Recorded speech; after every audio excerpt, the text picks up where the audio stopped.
அடுத்த topic exports and imports. இது கொஞ்சம் முக்கியமான ஃபீச்சர்.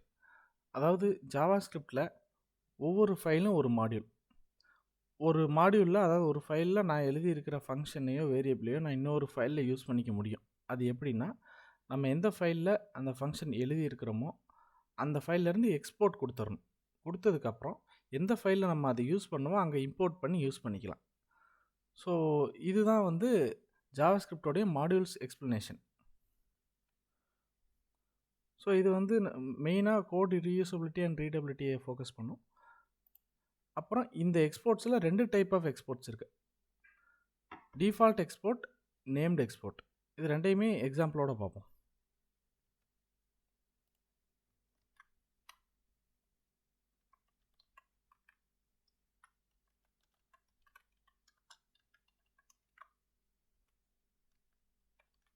ஸோ ஜஸ்ட் நான் ஒரு சிம்பிளாக ஒரு ஃபங்க்ஷன் எழுதுகிறேன்.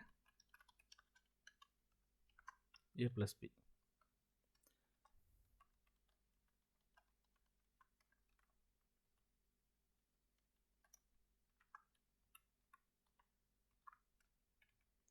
ஸோ ஒரு ஃபங்க்ஷன் எழுதி அந்த ஃபங்க்ஷனை கால் பண்ணியிருக்கேன். அது என்ன பண்ணும், 5 20 ஆட் பண்ணி பிரிண்ட் பண்ணும். இப்போ ஃபங்க்ஷனையும் நான் ஒரே ஃபைல்லே எழுதியிருக்கேன், அதை யூஸ் பண்ணுறதையும் அந்த ஃபைல்லே யூஸ் பண்ணியிருக்கேன். அப்போ இந்த ஃபங்க்ஷனை நான் இன்னொரு ஃபைல் க்ரியேட் பண்ணி அதில் யூஸ் பண்ணணும்னா முடியுமானா முடியாது. ஸோ அப்படி நான் ஒரு தடவை எழுதிட்டு அந்த ஃபங்க்ஷனை மல்டிபிள் ஃபைல்ஸில் எங்கே வேணாலும் யூஸ் பண்ணணும் அப்படின்னா, அதை ஒரு நியூ ஃபைலில்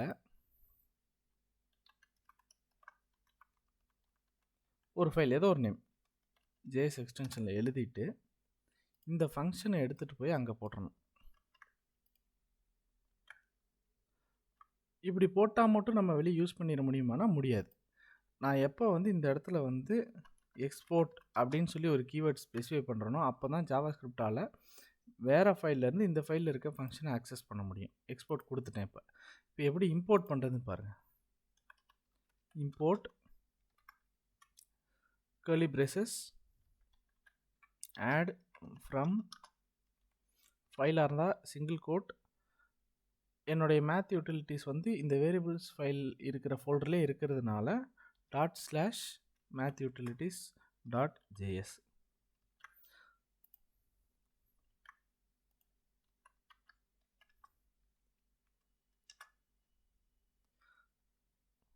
ஸோ ஒன்றும் இல்லை, நம்மளோட ப்ராஜெக்டில் இந்த package.jsonல டைப் மாடியூல்னு ஸ்பெசிஃபை பண்ணியிருக்கணும். அது பை டிஃபால்ட் நம்ம ப்ராஜெக்ட் க்ரியேட் பண்ணும்போது ஸ்பெசிஃபை பண்ணால் மட்டும், அது பண்ணலைன்னா அந்த மாடியூல் ஒர்க் ஆகாது. ஆமாம்.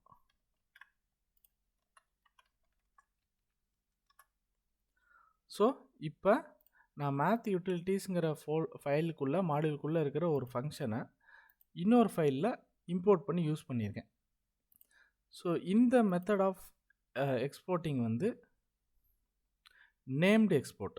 அதாவது நான் இங்கே என்ன நேம் கொடுக்குறனோ அதே நேமை தான் இங்கே கொடுக்கணும், கால் பண்ணி யூஸ் பண்ணிக்க முடியும், கர்லி பிரேசஸ்க்குள்ளே தான் இருக்கணும். டிஃபால்ட் எக்ஸ்போர்ட்னு ஒன்று இருக்குது. நான் இதே ஃபங்க்ஷனை டிஃபால்ட்டுன்னு கொடுத்துட்டேன்னா இந்த இடத்துல எனக்கு வந்து ஆக்சுவலாக கர்லி பிரேசஸ் தேவையில்லை. ஸோ இந்த டிஃபால்ட்டுக்கும் நேம்டுக்கும் என்ன டிஃப்ரென்ஸ், இல்லை என்ன ஸ்பெஷல் ஃபீச்சர் டிஃபால்ட்டில் இருக்குது அப்படின்னு பார்த்தீங்கன்னா, ஒரு மாடியூலுக்கு ஒரு டிஃபால்ட் ஃபங்க்ஷன் தான் இருக்க முடியும். மற்ற எல்லா ஃபங்க்ஷனும் நேம்டு எக்ஸ்போர்ட் மட்டும்தான். ஸோ ஒரே ஒரு எக்ஸ்போர்ட் மட்டும் டிஃபால்ட் எக்ஸ்போர்ட்.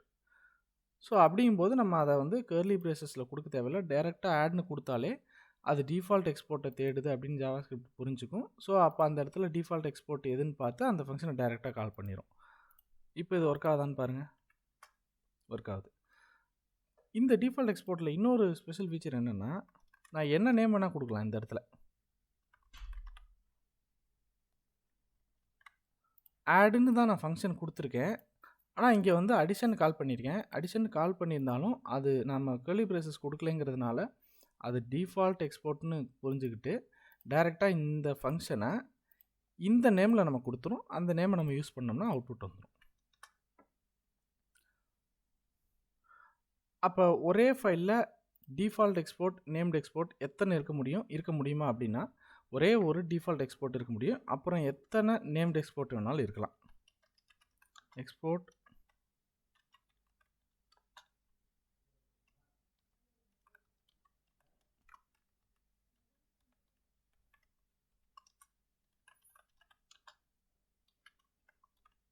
ஸோ மல்டிப்ளைன்னு ஒரு ஃபங்க்ஷன் எழுதியிருக்கேன். இப்போ இந்த ஃபங்க்ஷனை நம்ம இங்கே இம்போர்ட் பண்ணிக்கலாம். டைரெக்டாக டிஃபால்ட் எக்ஸ்போர்ட்க்கு அப்புறம் கமா போட்டு கர்லி பிரேசஸ் போட்டு மல்டிப்ளைன்னு கால் பண்ணிக்கலாம். இல்லை தனியாக இன்னொரு இம்போர்ட் லைன் எழுதுறனாலும் எழுதலாம்.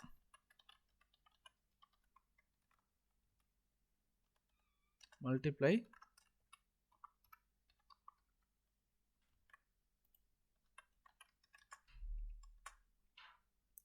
ஸோ இப்படியும் பண்ணலாம். ஸோ இது டிஃபால்ட் எக்ஸ்போர்ட், இது நேம்டு எக்ஸ்போர்ட். இந்த நேம்டு எக்ஸ்போர்ட்டில் நேம் மாற்ற முடியாது. மல்டிப்ளைனா மல்டிப்ளைனா தான் கொடுக்கணும், இல்லைன்னா எரர் வரும். ஆனால் டிஃபால்ட் எக்ஸ்போர்ட்டில் நேம் மாற்றிக்கலாம். ஏன்னா ஒரே ஒரு டிஃபால்ட் எக்ஸ்போர்ட் தான். டிஃபால்ட் எக்ஸ்போர்ட்னாலே அது போய் கரெக்டாக அந்த ஃபங்க்ஷன் எடுத்துகிட்டு வந்துடும். நம்ம இங்கே நேம் மாற்றி யூஸ் பண்ணிக்கலாம். ஸோ இதுதான் மாடியூல்ஸ், எக்ஸ்போர்ட்ஸ் அண்ட் இம்போர்ட்ஸோடைய டீட்டெயில்டு எக்ஸ்ப்ளனேஷன்.